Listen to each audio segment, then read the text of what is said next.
Chapter 5. Doesn't it look like a haunted castle? Chantal asks after she parks the car. I step into my very first snowfall. It started a few minutes ago while we were in the car. The roads were so wide and straight and clean. We pass a small crowd standing near what looks like a bus stop, a tiny glass shelter with a single bench. Their hoods and thick coats make them look like the fat iguanas that cling to the bright red flamboyant trees back home. Nothing here is alive with color like Haiti. The sun hides behind a concrete sky. I search the landscape for yellows, oranges, pinks, or turquoises like in my beloved Port-au-Prince. But God has painted this place gray and brown. Only a thin white sheet of snow covers the burned out houses and buildings. The flakes seem to appear from out of nowhere, like an invisible hand sprinkling salt onto zombies. I am no zombie. I sniff the salty, snow-filled air to make sure that I stay alive and human. If it's snowing in New Jersey, I hope Maman does the same. The thought that my mother may not be seeing outside crosses my mind, and I shake it off. I glance up and down the wide street before stepping into the haunted castle that will be my new school. A few cars stop in front of the building, and teenagers spill out onto the sidewalk. Pri and Donna leave for their first class, while Chantal and I head to an office where students wander in and out, most with their uniform skirts shorter than mine. I pull my skirt up a bit. Yeah, I know it's below your knees, Chantal says. You don't have to be like everybody else. Not even in Haiti do girls my age wear their skirts so long, unless they've devoted their lives to being a virgin, I say. Chantal stares at me for a long second. Then she laughs. Well, are you a virgin? Before I can answer, someone calls out Chantal's name. A white woman with orange hair comes toward us with open arms. Chantal Francois, the lady says. Look at you. Hi, Miss Stanley. Chantal's voice is as sweet as mangoes, and she smiles big and bright and holds her head down. She becomes a different Chantal, like the one at the airport. Leggett took what could have been our best student away. How'd they treat you over there? Let me guess. You're up for the weekend from Yale, Harvard, Princeton? Chantal shakes her head, and the smile disappears from her face. Okay, I remember you saying you wanted to get as far away from Detroit as you possibly could. Stanford? UCLA? The lady is holding both Chantal's hands and is looking straight into her eyes. ULS was fine and college is great, Miss Stanley, is all Chantal says. Then she turns to me. This is my cousin Fabiola. She just got here from Haiti. This Miss Stanley is like an overripe banana, too sweet and mushy. She's so excited about my coming from Haiti, she hugs me for too long and holds my hand too tight. She asks so many questions I can't keep up until she finally asks if I speak English. Chantal answers for me. Well, great, let's get you all registered, she says. I'm sure you're excited to be going to school with your cousins. We follow Miss Stanley into her office. Chantal and I sit at a desk while the woman pulls out a folder from a file. You have all the documents you need? Miss Stanley asks. Chantal takes out a big yellow envelope from her bag and slides it to Miss Stanley. My mother will come in with all her documents. We just didn't want her to miss a day of school and have to stay at home alone and all. I quickly turn to Chantal, but she shoots me a look that says, trust me. Miss Stanley takes the thick envelope without opening it and nods. You know, those documents won't really be necessary for now. This should cover her tuition for a while. How is your mother doing, by the way? She's fine, Chantal says quickly. Miss Stanley nods, smiles, and disappears out of the office with the envelope. Chantal turns to me and says, my mother worked hard to make sure that you and your mother are taken care of. And it's not just making bank. She is the damn bank. But your cousins think it's going to last forever. I keep telling them we have to save. Matant Joe is a bank? I ask with my eyes wide. Well, Chantal pauses. Then she inhales and says, yeah, you can say that. She loans money out, makes money from the interest, like a bank, but a whole lot less complicated and a whole lot riskier. So yeah, like I told you this morning, she works her butt off. I fidget with the pleats on my uniform skirt. Why don't I go to a free school, I ask. Did you go to a free school in Haiti? A free school in Haiti? No way. All right then. Ma thinks that anything free is just bullshit, especially in this city. You don't want a bullshit education. Miss Stanley comes back in and motions for me to leave the office with her. Chantal waves me off. Honey, tell me how you pronounce your full name, Miss Stanley says before we enter a loud classroom. Fabiola Toussaint. Fabiola Toussaint, I enunciate slowly. With Matanjo's money back in Haiti, my mother was able to send me to one of the very best English-speaking schools. My classmates were the sons and daughters of NGO executives, Syrian businessmen, Haitian football stars, and world-renowned musicians. We were all shades of brown and not brown. This is what the tuition paid for, to be with other students who were examples of the world. Here, the class fidgets and talks loudly, and the teacher rushes his lesson.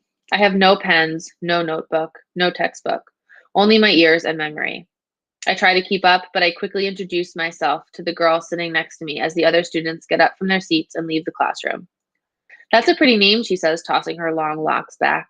My mom named me, I say, then wish I'd said something more interesting. I'm Amani, she replies. I can't take my eyes off her hair. They're real. You can grow them too if you want. You just have to be patient. Where's that accent from? Haiti, I say, trying to say it like Americans. We walk out of the classroom together. That's right. You, the three B's cousin, she says, examining me from head to toe. I almost don't want to be the three B's cousin from the way Amani looks at me. This Amani looks at me. So I start to walk quickly ahead of her. Wait, she says, following behind me. Everyone thinks you're the fourth B. Me? The fourth B? No way. But Priya's going around telling everybody not to mess with her cuz. She's scaring the boys away too in case they might want to holla at you, Imani says as she pulls her heavy book back over her shoulder. I don't let her see me smile. They're my cousins, but I am not a B. I know you're from Haiti and all, so if you knew about the stories I've heard, you'd want to have the three B's as your fam. You tell anybody that Priya and them over on Joy Road are your cousins, you'll be like royalty. What stories? I start to ask. Students pour out into the hallway and Amani moves closer to me so she can whisper. They just go hard for each other, she says really low. If something goes down with Donna, Priya's right there fighting for her, and I hear she throws some hard punches. She don't fight like a bitch with all that hair pulling and scratching. Chantal, on the other hand, uses her rich people connects from her old high school to get people's cars towed and shit like that. And because they're Haitian, everybody thinks they do that voodoo shit. Is that true? Do they put hexes on people? I hear their mother is a voodoo queen who goes by Aunt Jo. I let out a loud laugh because everything Imani says sounds so outrageous. Then I quickly cover my mouth because the students start looking at me. I can feel their whispers on my skin. I don't want all this attention. If my cousins are indeed royalty here, then I am just a peasant who only wants a good education, opportunity for a good future, and my mother. This is what she hopes for me too. I have 2 more classes with Imani, and then it's time for lunch. I watch my cousins in the cafeteria. They fold their wild, crazy selves into tiny squares at school. No fighting, no cursing, just royal.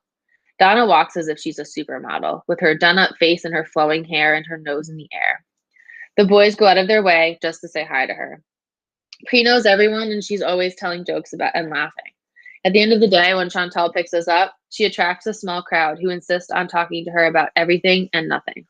My cousins are indeed royalty here. Never could I have imagined being in a house full of family and still feeling lonely. Loud music plays upstairs and the TV blares downstairs. No one is cooking in the kitchen, even with a nice stove and refrigerator filled with food. I'm sitting at the table eating my dinner out of paper bags, a hamburger, French fries, and soda. The whole house seems to want to squeeze me in, force a deep wail from out of my body, because it's only been one day and I'm losing myself to this new place. This is the opposite of the earthquake, where things were falling apart and the ground was shifting beneath my small feet. Here, the walls, the air, the buildings, the people all seem to have already fallen. And there is nothing else left to do but to shrink and squeeze until everything has turned to dust and disappeared. But not yet, not without my mother. I get up from the table and gently knock on Matant Jo's bedroom door 3 times before I say her name the way she wants me to say it. Aunt Jo? I hear footsteps and shuffling. She opens the door. She squints her eyes and her hair is thin and lies flat against her head. She's been wearing a wig all this time. My mother is still not here, I say. My voice trembles and the words come out of my mouth like a sudden rainstorm. I know, is all she says at first. She shuffles to the edge of her bed. It's a little dark in the room and there's a small TV on top of the dresser. The volume is down and I wonder what she does in there all day. Then she says, my hands are tied, Fabiola. I did everything to get my sister here. Everything. I would have kissed the ground if she had walked through that door with you. You knew she wasn't coming, Matant? I mean, Aunt? Things are complicated.